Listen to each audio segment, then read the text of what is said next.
At ayun nga mga paps, dahil nga off natin ngayon ay tayo ay naggala. Makikipagkita ngayon ng aking pinsan dito sa Dubai Mall. At syempre holiday pa rin dito kaya napakaraming tao pa rin. Sumapalad tayo dahil nakalampas tayo doon kasi maraming hinarang at pinababa doon sa baba para doon na lang maglakad papunta sa mall para makita yung Burj Khalifa kasi marami daw kasi dito nag-shopping, window shopping lang. Ayan, masyado silang racist, okay, discrimination. So anyway, salamat na tayo at nakapasok tayo dito mga paps. Tuloy-tuloy na to. Papunta na to doon sa may pintuan ng bunganga ng Dubai Mall. Shoutout nga pala sa lahat ng ka-friendships dyan, sa lahat ng mga nag-share, nagla-likes ng videos natin. Maraming salamat po din yung mga ka-friendships, lalo na kay Jayan. Shoutout po sa iyo at Kevin Puliran. Shoutout sa iyo pare. Paring Neb. Ayan mga paps, malapit na tayo. Time check nga pala dito, alas 7 na yan ng gabi kaya medyo madilim na.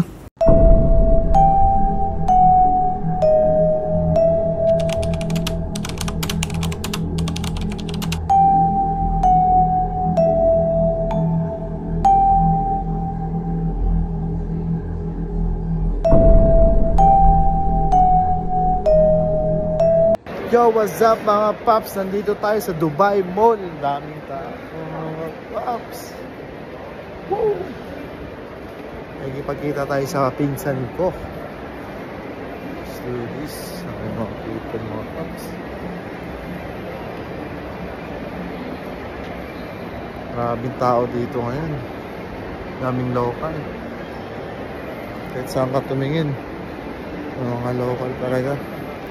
So dito yung home bakery. Tayo dito.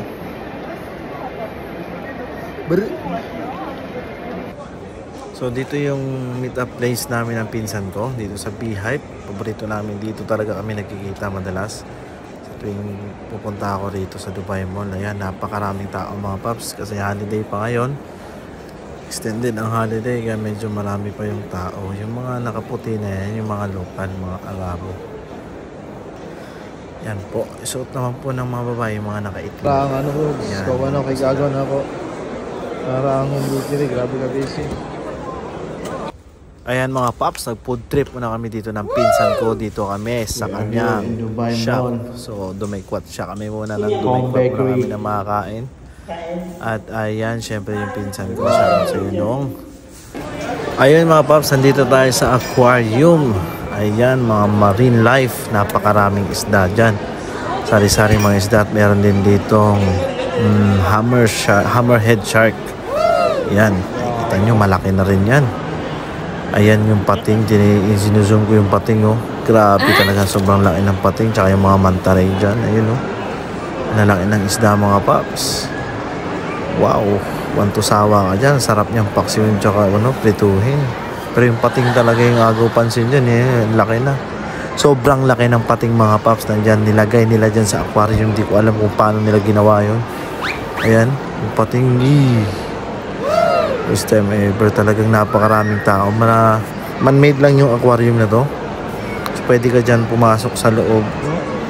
Ayan, napakaraming tao mga paps. Kasi holiday pa ngayon. Sobrang dami pa rin.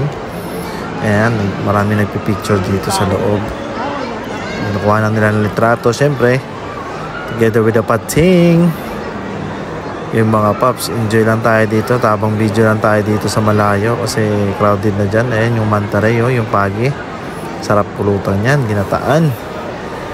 Let's do this mga paps. Ayan, dito na kami, bumibili na kami ng tent. Ayan, pumasok na nga ako dito sa loob para subukan kung gaano ba kalaki dito. Sobrang laki, good for 6 person tong pinasok ko na tent. Ayan nga, kinakausap na ni pinsan yung seller, yung sales lady.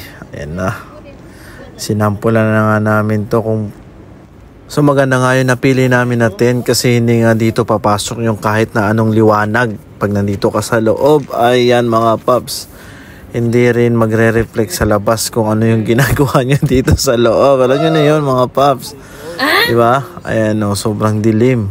Sinubukan kong pumasok sa loob. Ayan o, halos walang nakakapasok na liwanag. Ayan, maganda talaga siya. Ayun mga paps, bawi na tayo. Hanggang dito na lang. Maraming salamat po ulit sa lahat ng mga nanonood at sumusubaybay. Paalam!